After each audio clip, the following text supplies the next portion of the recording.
Assalamualaikum warahmatullahi wabarakatuh. Hello everyone, back to my channel. How are you guys? For me, I'm good. So, for this video, I would like to discuss a new topic. Jadi, topik yang bakal kita bahas kali ini adalah topik yang banyak para pelajar atau orang yang ingin belajar bahasa Inggris cenderung untuk menghindarinya. Tapi, meskipun kita mencoba menghindarinya, mau tak mau kita harus berhadapan dengan topik ini. Kira topik apa sih? Ya, topik kali ini adalah grammar.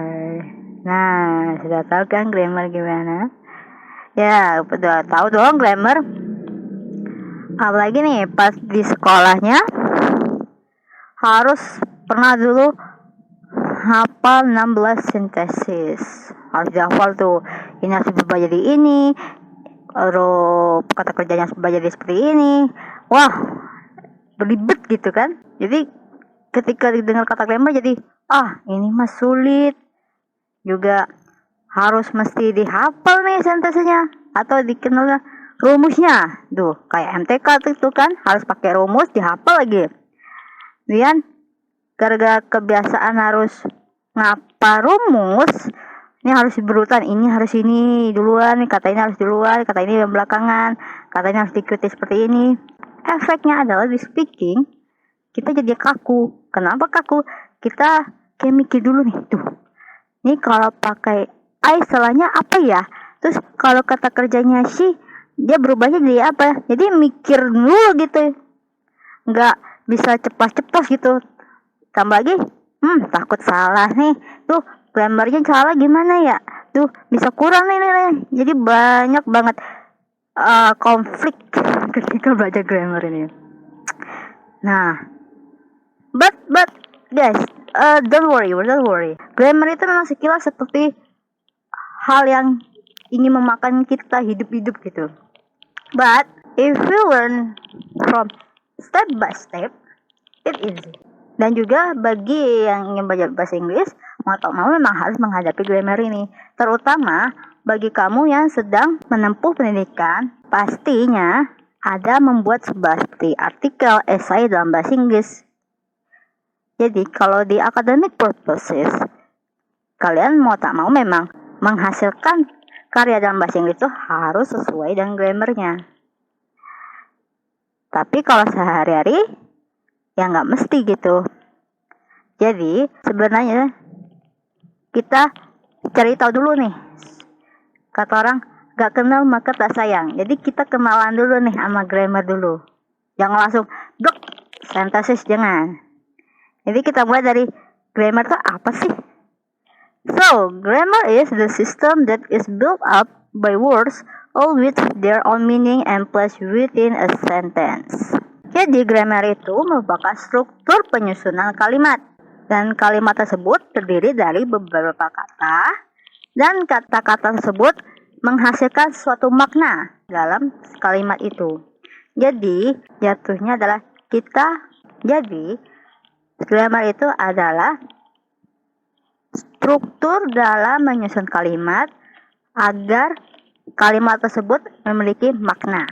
Jadi misalnya kalau bingung grammar itu kayak apa sih, kita contoh aja yang simpel ke bahasa Indonesia.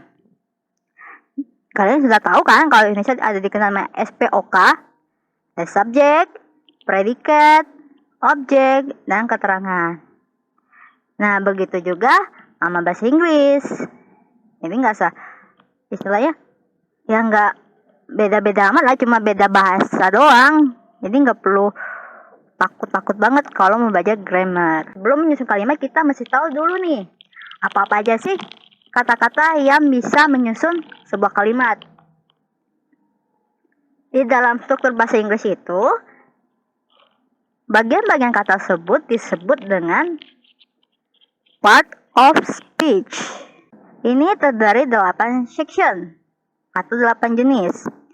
Yang pertama noun, verb, adjectives, pronoun, adverbs, prepositions, conjunction, and interjection.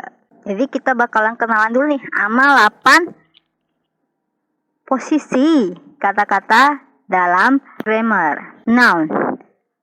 Noun is words that give a name to something. Dengan kata lain, ini seperti nama dari sesuatu, atau lebih mudahnya kita sebut kata benda. Nama lain dari noun adalah naming word. Contohnya nih supaya nggak bingung. Noun. Kata noun ini seperti book, pen, laptop, car, cat, tree. Jadi benda-benda tersebut ada namanya.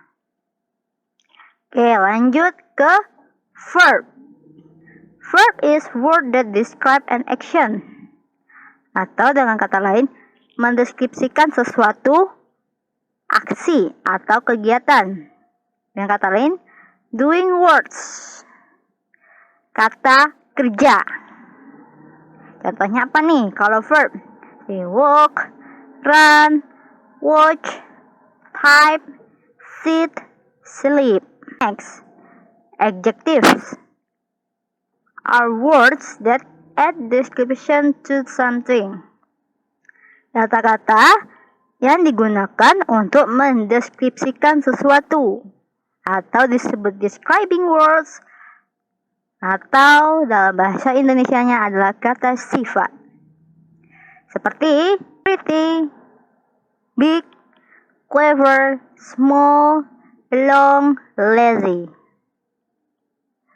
Lanjut lagi dengan adverbs. Adverbs are words that add meaning to an action, atau disebut action words. Kata keterangan. Jadi, biasanya ini digunakan untuk menggambarkan atau memodifikasi suatu kata kerja, kata sifat, atau kata-kata adverb lainnya.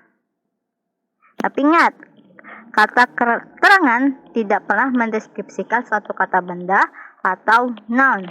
Contohnya, adverbs adalah recently, now, quickly, here, even, slowly. The next is pronoun. Pronouns is words that show possessiveness and reposing nouns. Jadi, pronoun ini merupakan kata yang menunjukkan kepemilikan atau kata sebagai pengganti kata benda. Ini disebut dengan related words, atau dalam bahasa Indonesia-nya adalah kata ganti. Karena sebagai kata ganti, jadi kata ini digunakan untuk menggantikan noun. Ini, parts of speak ini bermanfaat untuk menghindari repetisi penggunaan noun. Contohnya pronoun adalah I, you, they, we, she, him. The next is preposition. Preposition is words that describe where and when. Jadi, kata ini mendeskripsikan di mana dan tempat terjadinya sesuatu. Atau disebut placement words, atau dalam bahasa Indonesianya disebut kata depan. Contoh kata depan itu adalah in, on, at, under, above, into. Dia lanjut lagi, conjunction. Conjunction adalah words that continue a sentence. Kata-kata yang menghubungkan kalimat. Dengan kata lain, join words atau kata hubung. Contohnya, and, or, but, before, then, however. And the last one is interjection. Interjections are words that show emotional shock. Jadi interjection ini merupakan kata yang digunakan untuk mengekspresikan tingkat emosi. Secara tata bahasa biasanya dilihat sebagai bagian yang tidak terkait dengan kalimat utama. Kalau dalam bahasa Indonesianya kita sebut interjection ini sebagai kata seru. Contohnya, Alice, oh, dear, oi, nah, Jadi itulah bagian-bagian dari grammar. Nih udah kenalan nih 8-nya ini. Sekarang nanti ibu tanya nih, how important is grammar? Sebab penting kagak sih belajar grammar itu? At least you will need to know how sentences are formed. Masih gimana tuh? Minimal kamu mesti tahu mana yang merupakan noun, mana yang kata sifat, mana sih kata keterangan.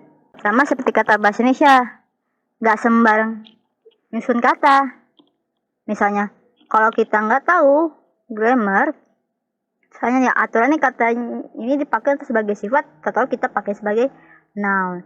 Ntar kita ngomongnya nggak nyambung. Ya minimal kita tahu deh SPOK-nya seperti apa. Nah dari yang aku jelasin barusan, remembering the meaning of words and expanding your vocabulary will always be the most important part of learning English. Jadi gini, yang penting tuh kalian ngerti kata-katanya atau tahu deh makna kata-kata bahasa Inggris tuh. Habis itu kalian kembangin tuh vocabnya.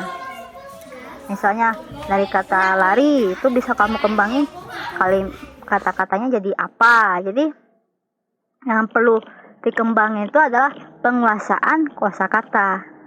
Kalau grammar ya setidaknya kalian tahu deh mana yang sebagai posisi subjek, mana posisinya sebagai kata kerja, mana yang sebagai posisinya kata benda atau kata sifat. Biar kita ngomong nggak kebalik-balik dan maknanya nggak jadi aneh. Dan juga dalam bahasa itu dia nggak kaku sebenarnya. Pasti ada aja yang berubah. Apalagi dalam kosakata. Selalu aja ada perubahan. Jadi you will need keep update baik secara perbendaharaan kata maupun bahkan grammar sendiri bisa aja berubah. So you must keep update. Itu kan udah jelasan dari pandangan aku soal grammar. Jadi here the question. What do you think about grammar? Is it important? Kamu grammar itu gimana? Apakah penting? Jadi share pendapat kamu ya di kolom komentar. Thank you guys for watching this video and see you the next video. Bye bye.